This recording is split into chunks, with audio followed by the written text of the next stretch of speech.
নজরদারি নেই, ইচ্ছামতো বানানো হচ্ছে অটোরিকশা। বাংলাদেশে ব্যাটারি চালিত অটোরিকশা অবৈধ।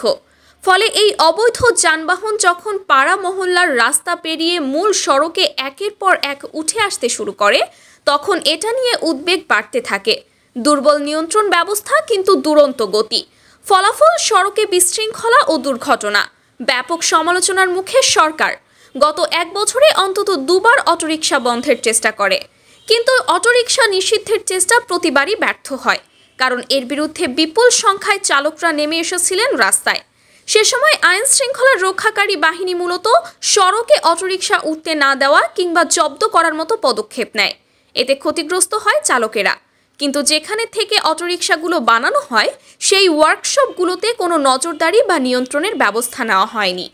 বছর দুয়েক ধরে রিকশা চালকদের মধ্যে অটোরিকশার চাহিদা বাড়তে থাকলে ওয়ার্কশপগুলো তৈরি হতে থাকে। এসব অটোরিকশায় পরিশ্রম কম, আয় বেশি। ফলে রিকশা চালক ছাড়াও অন্যান্য পেশার লোকজনও অটোরিকশা চালানো শুরু করেন। বিপুল চাহিদা মেটাতে ওয়ার্কশপের সংখ্যাও বাড়ে। এক এক ওয়ার্কশপে তৈরি হতে থাকে এক এক ধরনের অটোরিকশা। কোনোটি চিকন চাকার, কোনোটির চাকা মোটা, কোনোটির কাঠামো লোহার, কোনোটিতে লোহার কাঠামোর সঙ্গে ওপরে বেতের ছাউনি, কোনোটি শুধু পায়ে চালিত রিকশার মধ্যেই মোটর লাগিয়ে অটোতে রূপান্তর করা হয়েছে, কোনোটিতে আবার কাঠামো পরিবর্তন হয়েছে। এসব রিকশার সঙ্গে ঢাকার বাইরে থেকেও বিপুল পরিমাণে রিকশা ঢুকেছে ঢাকায়।